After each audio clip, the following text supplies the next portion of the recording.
I was wrong, guys. I was wrong about Loki. Yeah, you all were right.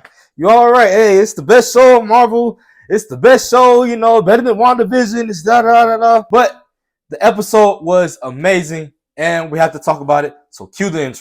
Warning: the following video you are about to see comes from a geek and nerd who loves Marvel content and anime shows. Over here, we do not hold our tongue about anything and give you the most honest opinion about our chosen video topic. We do things that other content creators don't do. If you want someone like you to dissect said topic, subscribe and join other geeks in this space. While you are at it, leave a like on the video. Enjoy. All right, a lot of YouTubers are going to do reviews.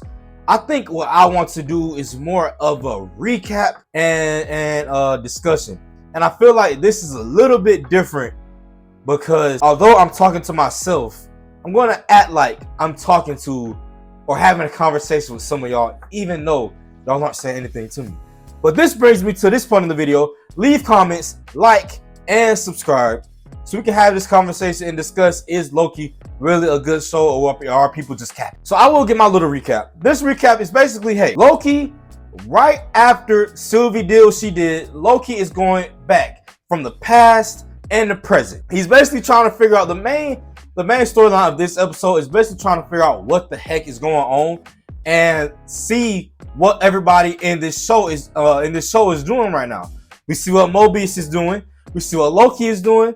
There's some side characters, namely the black girl. We hear about Ravonna a lot, or Mona, whatever her name is. And we meet Ouroboros. I think that's his name, but I'm gonna call him OB. OB does a great job. He's kind of a MacGuffin character. And I say a MacGuffin character because this episode basically says, yo, you know what? Most of everything that we had come to establish about the TVA and about that little area is false, because we were just being told things from the perspective of people who had their memories wiped. We do find out that time moves the right way in the TVA. We do find out that there is a past and a future of the TVA. But beforehand, it didn't seem like that was the case, because Kang, He Who Remains, whoever you want to call it, was taking people's memories and zapping it. Ouroboros as a character, OB as a character is great. I was looking at watching some reviews, the early reviews people were doing, and I was seeing that a lot of people were saying he's a funny character, this, that, and the third. And when I hear funny with Marvel, I get a little cringe, because a lot of times stuff that's not funny to me is funny to other people, and stuff that's not funny to other people is not funny to me either. So Loki, this show was great because it gave me some humor that I liked. It wasn't forced humor. It wasn't trying to be funny on purpose. It was just funny. And that's what the character OB is. He's just a funny character. I wouldn't consider him a comic relief character because he has a lot of purpose. For this story, a lot of things that happen in the story would not happen if it wasn't for OB. We basically see how Marvel is explaining this time stuff. And the basis is you have three things. Actually, you have 6 things. If you think about it, you have 6 things.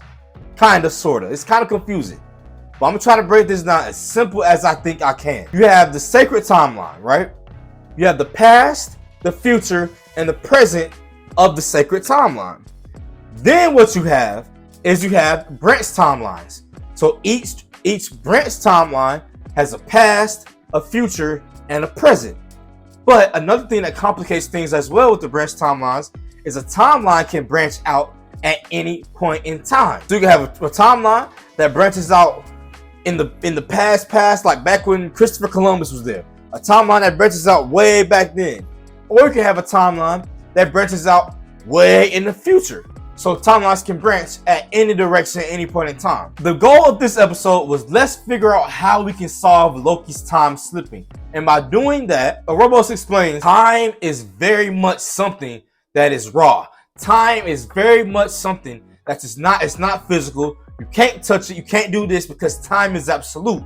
Time is it's undefeated. Except in this episode. Time in this episode is now a physical thing that we can go out and do and have interactions with. The timeline itself is not a physical aspect, a physical time, literal timeline that Mobius can say, hey, I'm gonna go out, Loki gonna prune himself, prune, boom, and Mobius can come back and extract him from all purposes of time. So now time is something that someone can easily manipulate. And I kind of use the term easy loosely, because it seems like only people who are like in the TVA or things like that are the only people who can manipulate time, which is good. Because we have people like Thanos being able to take people out of time, and then we got chaos. Another thing with this episode is, like I said, it's not really a review. This is more of a discussion, a recap. So if you want to watch a review, by all means, no disrespect, go to a different channel. We're discussing here. Another aspect that I pulled from this episode and where this show is probably heading is the perspectives. The perspectives of how time plays on each and every individual in the TVA. You have a perspective of Moby, a person who really doesn't know what the heck is going on, doesn't know what to believe, and has to figure out and say, I'm gonna trust a person, a character whose main thing is decepting and deceiving everyone. That's a lot of character development there. There's a lot of untouched and weird character development with Loki, because if y'all remember correctly, Loki is pulled out straight from after the Avengers fight. So in myself, I'm thinking, how did he mature this fast? If y'all know the answer to that, please let me know, fill me in, explain it. But Loki is very mature. He's very, very mature. And he's like, hey, I just saw him. I saw He Who Remains. And I told Sylvie, hey, Sylvie, don't kill He Who Remains, because a lot of stuff can happen. And I told Sylvie, man, maybe this dude's telling the truth. And the gamble was too big of a risk. So you have Loki explaining that to Mobius at first. And Mobius don't really want to hear it, right? He don't want to hear it. Until Loki says, shh, prunes the little painting, and when you prune something, they re-explain it here. This episode is a lot of re-explaining. When you prune something, it's literally erasing it from time. So in itself, you can prune a lot of things. You can basically prune anything. Loki pruned a painting, erased it from time, and showed that it was statues, different variations of Kang, He Remains, whatever you want to call it, behind the painting, showing, hey, the people who y'all was looking at or worshiping the timekeepers, they're fake. This is the dude who really controls everything and who was manipulating everything. And now you have a TVA worker, Hunter B, whatever her name was. Y'all know who I'm talking about. Black lady, Afro. She's at the point where she's feeling a lot of self-confidence, because she was one of the main people who was doing zap, zap, zap, zap, zap, pruning a lot of people. And now she's like, hold on, bro. Whole time I did not know that I have variants. And I am quite literally taking people's lives away from them. I did not know that. I thought they're just venturing off and just doing what they want to do. And I just got to, boom, zap that, because that's what I had to do. So she is like, okay, maybe Kang should have died. He Who Remains should have died, because he was allowing us to kill people and erase them from existence. And like I said, you have Loki, who was like, maybe we would have been better off if he would have stayed, because now we got a whole bunch of mess up. Whole bunch of mess. Right? Whole bunch of mess. What we talked about so far, time slipping, Loki, character development, all this and that. The next thing I want to hit on, I want to talk about, I want to discuss, time is it's going to get very touchy. And a lot of people, a lot of casuals are going to be very confused. And I know y'all probably hate them when I use the term casuals this. Casuals, people who just don't understand, who probably have a little bit, hard time understanding, grasping. I want to see how Marvel is going to take and what direction they're going to go, because you have to explain this stuff to people who really don't, know what's going on. Not only that, you can't go too deep into the Loki season 2, because now, if you apply that to movies, for people who just go to movies and don't watch the shows, now they're confused. The show basically ends where Sylvie's gone, and actually no, we see a phone ringing. I was a little confused. I'm really confused on the phone ringing. Who knows who's calling on that phone? Sylvie comes out of nowhere, finds Loki. We think that Loki's finna be erased from existence, and then we've turned it out he's not. Sylvie, she appears somewhere, and now she's in the past in the branch timeline at a McDonald's. Is this happening? It can't be happening because of Kang or He Who Remains, because we already found out in episode 6 of the last season that you can't really predict the future of branch timelines.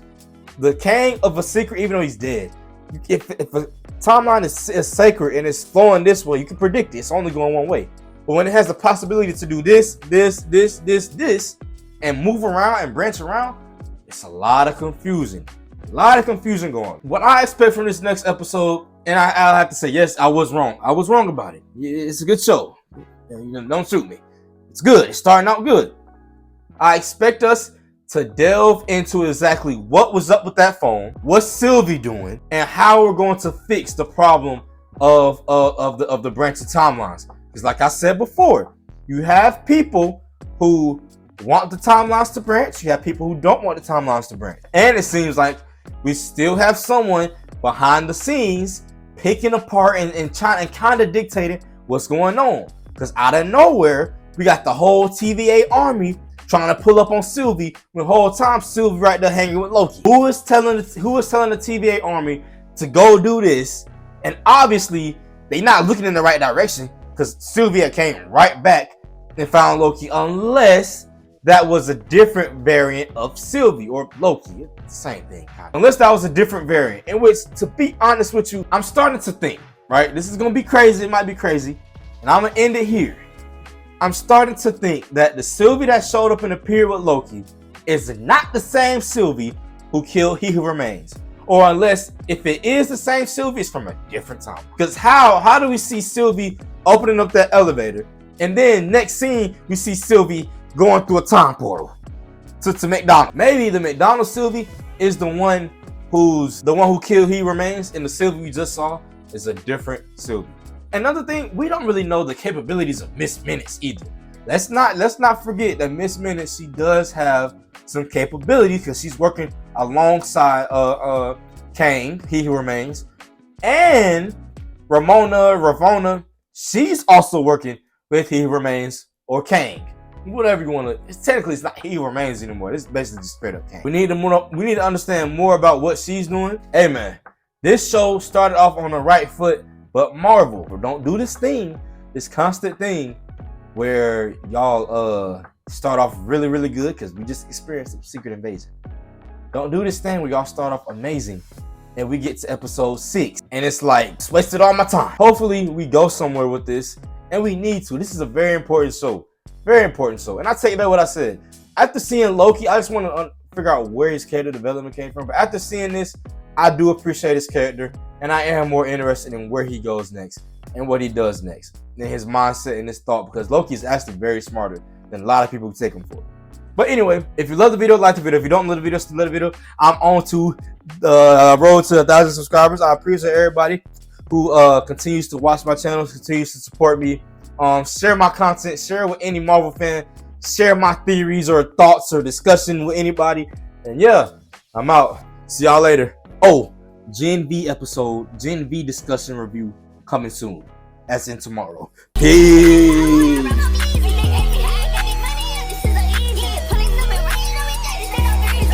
Great way to